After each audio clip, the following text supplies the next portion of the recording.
Welcome to Heather Ewing, the CRE Rundown. I have a true treat for you today. I have none other than Tim Dowling. He is an amazing person, developer that you are going to want to meet. He hails from the edge of Austin, Texas. Tim, Yeah. welcome. Thank you so much, Heather. I'm so excited that, for those that don't know, I've already been talking to Heather for some time, and I could go on and on and on. As you know, Heather's quite amazing at what she does, building community and becoming really the resource to the resources in the area. And so, yeah, having an opportunity to have a discussion with someone like this is pretty fantastic. Well, So thank you, Tim. I'll cut over. Likewise. So the edge of Butte or the edge of Austin. The easy way to describe that one is I'm in a little town called Buda. No one pronounces it right, so I just said Right, call so it it's the edge of Buda, Austin. B-U-D-A.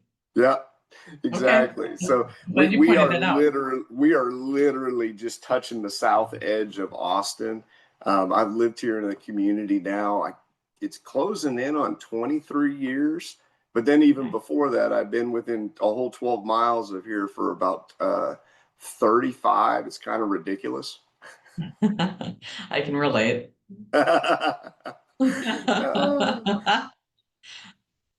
So anyway, Heather, where would you like to start? I know we were just having a discussion on your post today on LinkedIn, which I found absolutely time sensitive, perfect. And it had to Thank do you. with well, you describe what your post is about because it's about persistence and focus. Right, which, I think really applies beautifully to everything that you're doing in it's Buda. Buda, you nailed it. All right. Because, being an entrepreneur, being in commercial real estate and a developer such as yourself, it requires you to wear so many different hats and there's so many different things that are happening simultaneously that when people are not familiar with commercial, it really throws them for a loop. And I had noticed on your post this morning on LinkedIn about the roundabout and also pulling in the community, one, to gather ideas for collaboration and to really enrich the community. And I love that approach that you took, Tim, because what happens, and you see it, is developers will, I mean, obviously that's home for you, but developers will come into areas and want to force through everything. And especially in smaller towns, such as yours and ours here in Madison, that it's really going to turn people off, and if anything, they're going to dig their heels in. Oh And good luck yes. getting what you want. So tell us more about your development of the project, maybe kind of a little further out vantage point, and then let's break it down. Let's hear more about this roundabout and what you have going on. You bet. Well, so I'll start it off with what you just nailed. It is listening and talking to the community. 3 years ago, and it literally is 3 years ago, I started a meetup because I have my 36th one this next Tuesday That's in the great. Austin or the Buda area. And what it was is I didn't really have a plan of what I was doing. All I knew is I wanted to talk about commercial development in Hayes County. And my goal was, hey, I wonder if I can get city leaders, different people in the area to all come out and say, this is what we need. And I had no idea what I was going to do with it. I didn't know if it was going to work, but I said, heck with it. I'm playing it forward. And I started the meetup. And my very first speaker, I contacted the county commissioner that was up for election. So he loved to talk. And I said, hey, you want to come tell us what you think the area needs? And Mhm. it was a steamroller effect because it happened to be the city manager for Buda. He didn't have the position yet. He just was transferred into a temporary position, was given the task of outreach.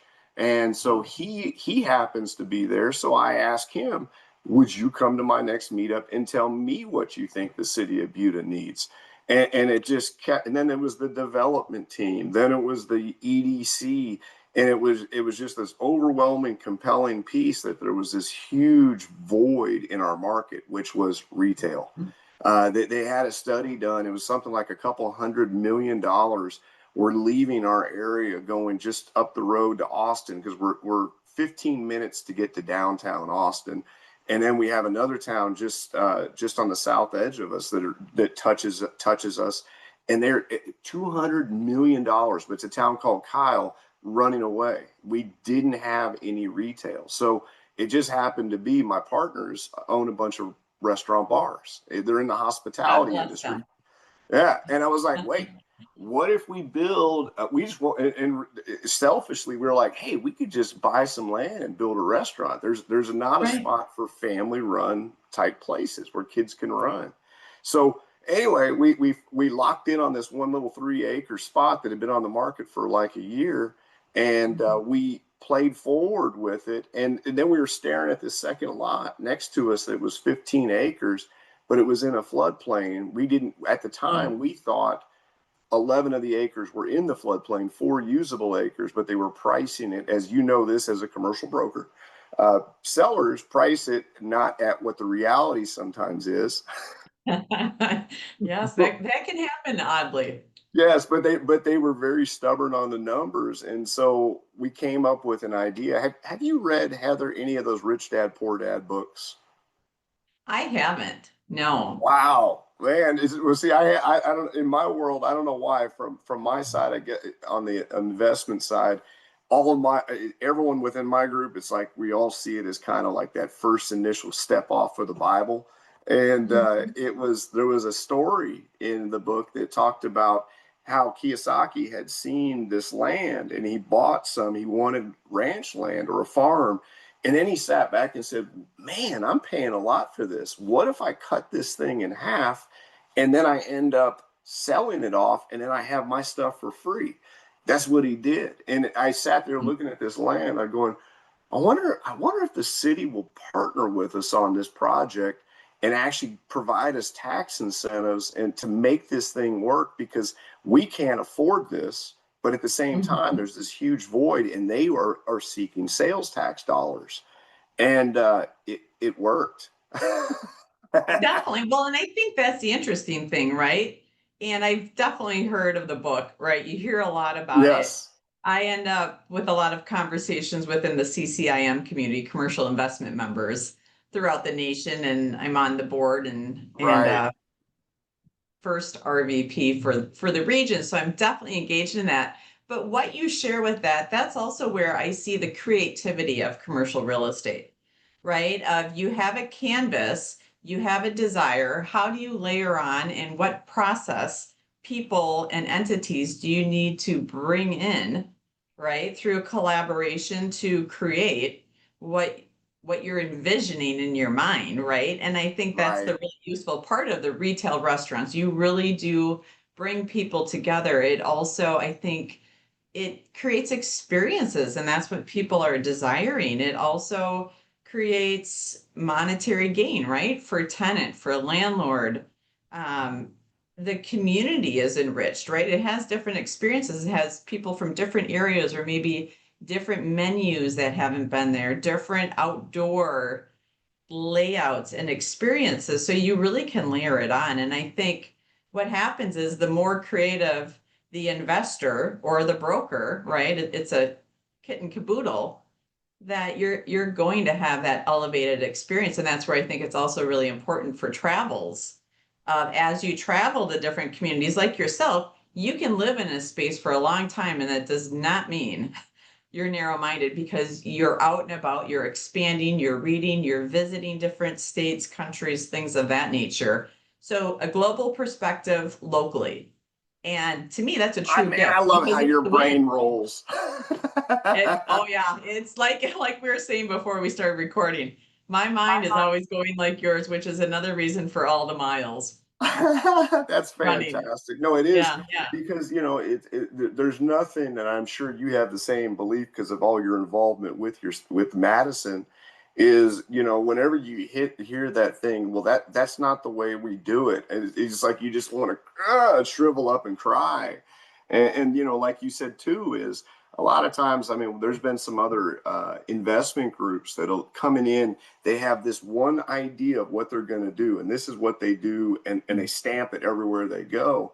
Well, one of the big parts that I know you see too, because you're working in that downtown district, is creating a place that draws all types so that they can spend the time, have an experience, And it's once you come up with those realizations, it's not like for me in retail, you can drop a box, you can put a tenant in there, and there's a town just south of me. I won't name it on here just because I don't want to say anything negative, but they created these boxes, and all people do is they drive in, they stop, walk into their box, they get back in the car, and they leave. There's no experience.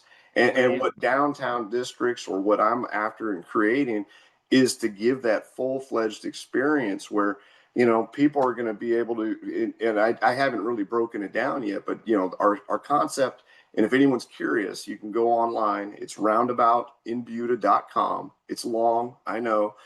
It was shorter, but we were told we needed to change the name or have some consequences. But Sounds like you made the anyway, right choice. that's a different story. But what we've Right, done is right. we have an 18 and a half acre site. We have 1,760 square foot or foot of street frontage. It's incredible. I cannot believe no one ever grabbed hold of it.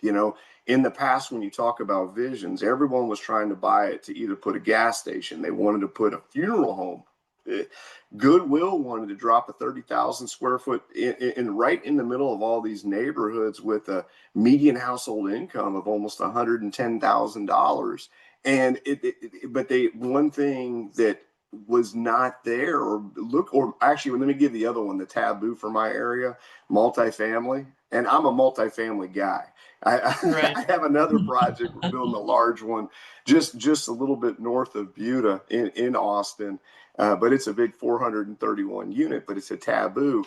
No one looked at it and said, what could I do that the area needs? No one asked those questions. So now, we're building a 64,000 square foot retail space. I'm going to actually operate two of the restaurants in the space because of my partners that are in hospitality. They own, I don't know, let's say 6 or 7 different restaurant bar concepts, all real unique, authentic Yeah. experience type pieces. Are they Um, interested in Madison? no, Had we are to put it so out there. we I'm are so planting the seed focused early, right here. Tim. Let it germinate. I'll be here when they're ready. My funny enough, you'll like this one. My investment rule is I now will only invest within 12 miles of my house.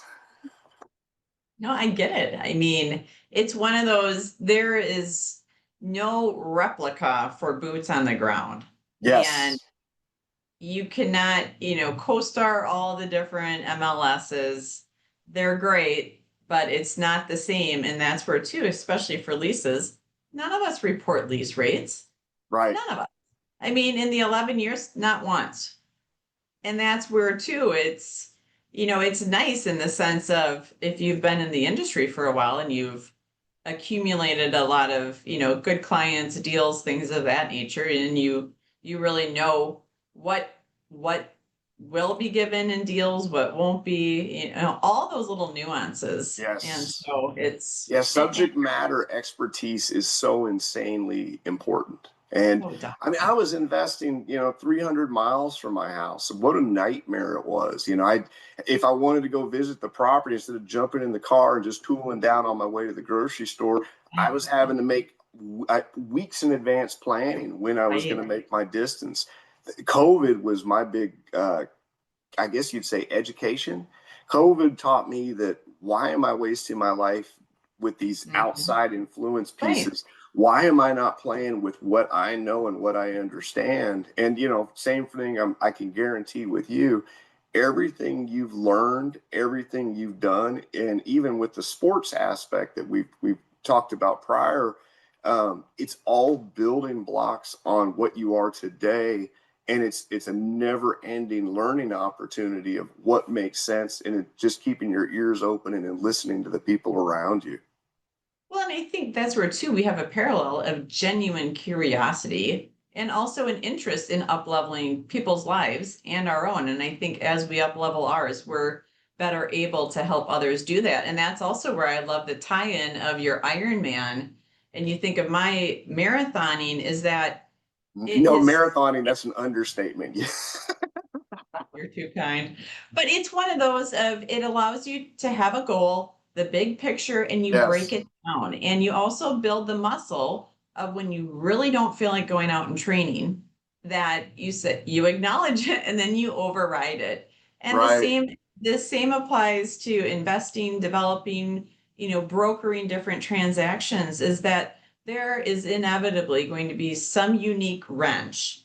And it's knowing that it's going to happen, of, Yep. appropriately dealing with it, communicating, getting resourceful, and moving beyond. So tell us Well, more there about. was a piece I was just thinking about as you're talking. So this quote I saw the other day by John D. Rockefeller, and I might have even shared it with you. I don't know. I do not think that there is any other quality so essential to success of any kind as the quality of perseverance. It overcomes almost everything, even nature. I mean, it says it all. Totally. And if you think about it, resourcefulness is an element of that, right? And I think what happens too is, as we utilize different life experiences across all of the chapters, right? I've always said that your life experiences can either bury you or they can give you wings. Right. And to me, resourcefulness, perseverance, those are game changers, which has gotten you to where you're at. And that's what I love. Yeah, as I already shared it, I was retooling my entire offering memorandum last night because I realized it was off base, and so yeah, we're not normal, Heather. And I appreciate that. Life would be boring, Tim. Yeah. Yeah. So how does someone get involved? You've got this great project. You're bringing in the retail. You've got solid operators, that have several, 6 or 7 plus units. How does someone get involved more? How do they learn more? We're actually going out for what we call our construction phase financing. We're doing a Mhm. 506, or not financing, money raise. We're doing a Mhm. 506C, so it's for accredited investors. So honestly, if there's anybody looking at an opportunity right now, that we have got one that I think is absolutely stellar. It's because it's not just your traditional, hey, here's our internal, here's our exit. Our actual plan with it is, if it's even possible, we would love to create a legacy. Well, we know we're going to create a legacy for generations. But the real truth is, if there's a way to tool it when in 3 years, once we have the project stabilized, we would love the opportunity, if our investment group feels the same way and everything it plays out like we expect, to actually refinance it and hold it long term. And those that want to take because some folks are in that theory state, 3 to 5 years, I want to take my money and Right. run and do my next. Well, Yeah. I'm the guy that I love my goose, and I'd rather keep my goose alive and happy and just take those eggs and enjoy Right. what it's producing. Because as you know, within real estate, you not only get all the benefits of appreciation, just the market changing overall. And I live kind of like Madison. Austin, Texas is booming and going. Right now, Yes. we're in a little bit of a slowdown, but we're the first to kind of drop off, and we're the first back into the game the second the market makes its change. So you got all the depreciation, everything else, but back to it. I'm doing that 506C. If anybody is interested, they can find me through the website, the roundabout in Buda.com, or find me on LinkedIn, Tim Dowling, Dowling.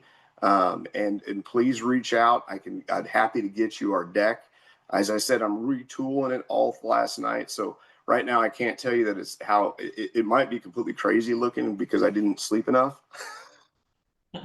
But yeah, the returns are really exciting. We're really looking for people that want to be part of something absolutely cool. And then when they come into town, I'll buy them a nice Guinness, because one of the places we're opening up is an Irish pub. They have an Nice. Irish pub in South Austin, and it's just phenomenally successful. So my partners have done that one, so we're just going to redo it with a different name and bigger and better. And That's yeah, perfect. That's yeah. perfect. All right. So here's my last question for you, Tim. And this Okay. one is always this is the tough one. All right. Oh It's, what boy. does living fully mean to you? It's giving it your all. It's coming up with a goal and not letting anything stop you or getting in your way. Because I know I'm can guarantee you along the way you've had people tell you, Heather, you can't do this, you can't do that. It's living fully is seeing goals and then playing through no matter what the path, even with FDR, I just, went through his quote, perseverance, playing it out. At the same point, it's making sure to have that time to spend with family or friends, that it's stopping those moments along the way and actually enjoying what you're doing. There was actually one of the things I remember, I think it was last week, is, celebrate your wins. And, I just got a permit on phase 1. Now we're just tooling out with our bank and we're going to move the dirt. But, there's so many things going on in our businesses and everything is moving so fast. You've got to stop and say, woohoo, we won. And then you get back to work.